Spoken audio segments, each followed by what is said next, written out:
بسم اللہ الرحمن الرحیم۔ امر بالمعروف اور نہی عن المنکر، نیکیوں کی دعوت دینا اور برائیوں سے منع کرنا، یہ انبیاء کے کرنے کا کام ہے، اور انبیاء کرام کا سلسلہ ختم ہونے کے بعد ہر مسلمان کی اب یہ ذمہ داری ہے، اور یہ کام کرتے ہوئے بے پناہ مشکلات کا سامنا کرنا پڑتا ہے، جس کے لیے صبر کی ضرورت ہے۔ اور صبر وہ صفت ہے کہ جس آدمی نے اس صفت کو اپنے اندر پیدا کر لیا، وہ زندگی میں کبھی نقصان نہیں اٹھا سکتا۔ اگر ہم سارے لوگ غور کریں تو معاشرے میں فتنے اور فساد کی جڑ اور خرابیوں کی جڑ بے صبری ہے، جذباتی پن ہے۔ جتنے بھی معاشرے میں جھگڑے ہوتے ہیں، اب جیلیں بھری ہوئی ہیں مجرموں سے، وہ مجرم کون لوگ ہیں؟ کہیں کوئی آپس میں ذرا سا مسئلہ بنا، جوش میں آ کر، جذبے میں آ کر اپنے دوسرے مسلمان بھائی کو نقصان پہنچا دیا، زخمی کر دیا یا مار دیا۔ سب جھگڑوں کے اور قتل کے مقدمات میں ملوث مجرم جیلوں میں ہوتے ہیں۔ وہ کس لیے؟ کہ وہ صبر نہیں کرتے۔ اگر ہم لوگ صبر کی صفت پیدا کر لیں تو بہت سارے نقصانات سے ہم بچ سکتے ہیں۔ اب یہ صبر قرآن مجید کے اندر بھی اس کے بارے میں کہا گیا کہ وبشر الصابرین، صبر کرنے والوں کو خوشخبری سنا دیں۔ ان اللہ مع الصابرین، صبر کرنے والوں کے ساتھ اللہ کی ذات ہوتی ہے۔ اب آپ خود سوچیں کہ جس آدمی کے ساتھ اللہ کی ذات ہو، اور اپنی کتاب کے اندر اللہ تعالیٰ خود فرما رہے ہیں کہ جو آدمی صبر کرتا ہے میں اس کے ساتھ ہوتا ہوں۔ اب ایسے آدمی کو کون نقصان پہنچا سکتا ہے؟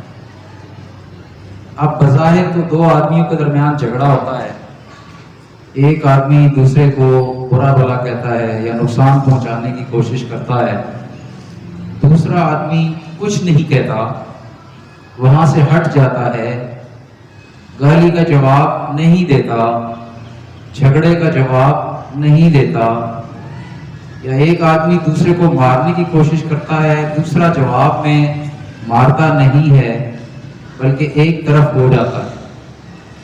اب دنیا کی نظر میں لوگ کہیں گے یہ بزدل ہے، یہ کمزور ہے، لیکن اللہ تعالیٰ فرماتے ہیں کہ ایسے بندوں کے ساتھ میں ہوتا ہوں، اور ایسے بندوں کو خوشخبری سنا دو۔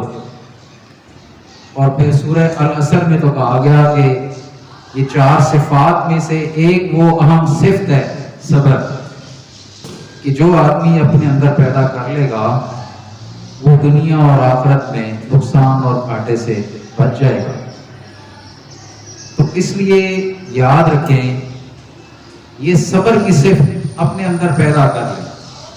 کبھی جوش میں نہ آئیں، کبھی جذبات میں نہ آئیں، کبھی غصے میں نہ آئیں، گھر میں بھی، بازار میں بھی، کالج اور سکول کے اندر بھی، کلاس کے اندر بھی، کہیں بھی کوئی آدمی آپ کے ساتھ زیادتی کرتا ہے تو آپ صبر کریں۔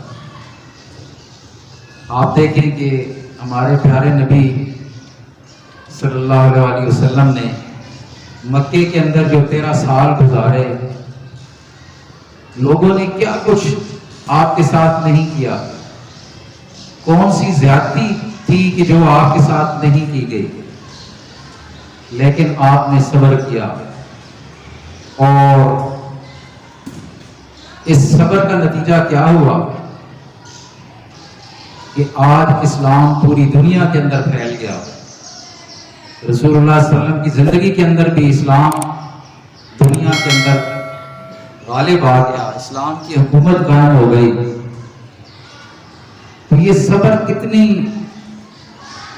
بڑی صفت ہے، اتنی اچھی صفت ہے کہ جو آدمی یہ اپنی زندگی میں اس کو اختیار کر لیتا ہے، کبھی وہ نقصان اور کھاٹے میں کبھی بھی نہیں ہو سکتا اس کو، نہ دنیا میں اور نہ آخرت میں۔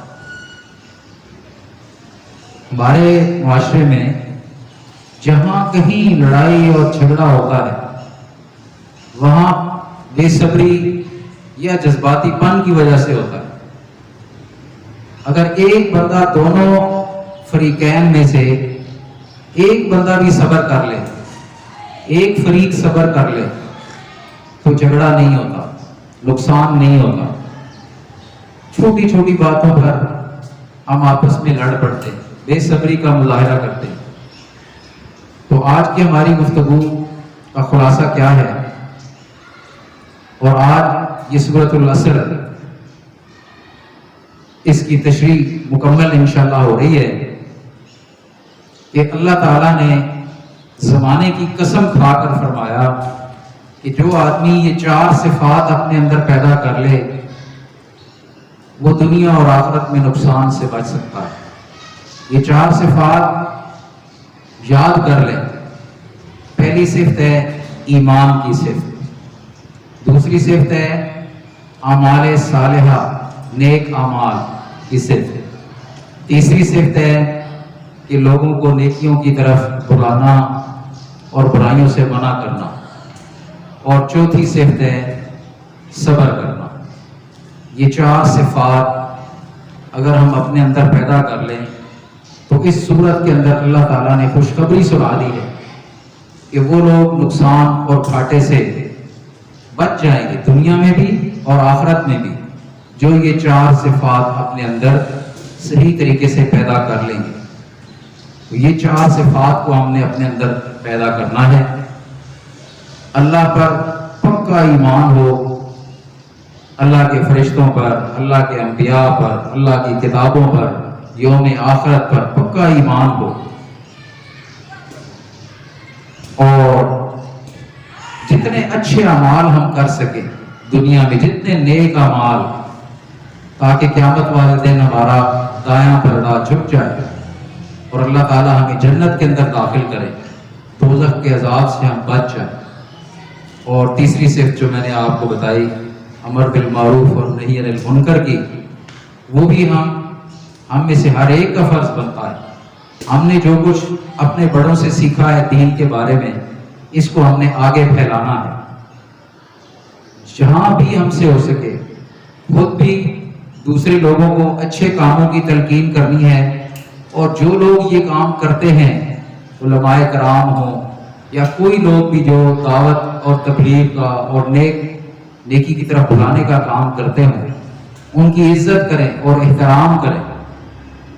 اور میں نے آپ کو یہ بھی بتایا تھا کہ ہم سارے مسلمان ایک ہیں، سارے مسلمان ایک امت ہیں، کبھی بھی ہمیں فرقوں میں تقسیم نہیں ہونا۔ جو آدمی بھی کلمہ پڑھتا ہے وہ مسلمان ہے، وہ ہمارا بھائی ہے۔ جو بھی اچھا کام کر رہا ہے اس کی عزت کرے، اس کا احترام کرے۔ اور پھر یہ کام کرتے ہوئے اگر ہمیں کوئی مشکلات آ جائیں، کوئی پریشانیاں آ جائیں، اچھا کام، نیک کام جو بھی کرے گا اس کو مشکلات کا سامنا کرنا پڑے گا، اس کو پریشانیاں اٹھانا پڑیں گی۔ یہ ہو نہیں سکتا کہ کوئی آدمی نیکی کا کام کرے اور پھر اس کے راستے میں پریشانیاں نہ آئیں، مشکلات نہ آئیں۔